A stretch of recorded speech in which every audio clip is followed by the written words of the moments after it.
may be quick to complain about other countries' human rights records, but its own backyard could do with some work. Well, that's according to a new UN report, which says the US still has some way to go to improve the situation at home. Well, in New York to talk about this is Jennifer Turner from the American Civil Liberties Union.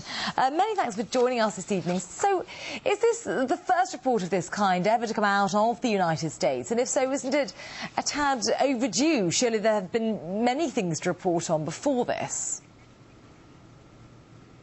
Well, this is the first report the United States has ever made to the Human Rights Council as part of this universal periodic review process.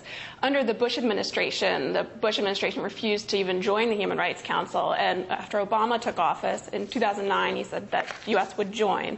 Now, the universal periodic review process is a historic process, and every country in the United Nations is to undergo review, and this review will end in 2011. The U.S. comes up for review in November.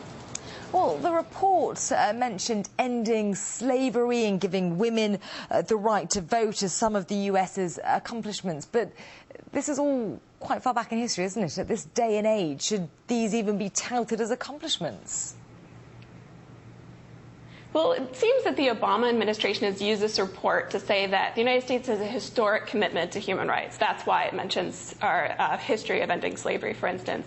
But the report also talks about the United States' commitment to human rights and to engagement with the UN process. And in that sense, this report is extremely important and a very important signal.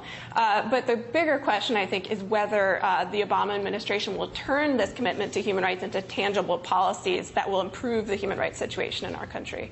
Well, on that, in the report, the US does admit some shortcomings, but it certainly left out a few as well. So what are the major omissions in your view? Well, the report does importantly commit to closing Guantanamo and to fixing the broken immigration system, but the report fails to talk about a lot of issues. First of all, it glosses over the continuation of the military commissions at Guantanamo. It glosses over the Obama administration's continuation of Bush administration national security policies like indefinitely detaining terrorism suspects.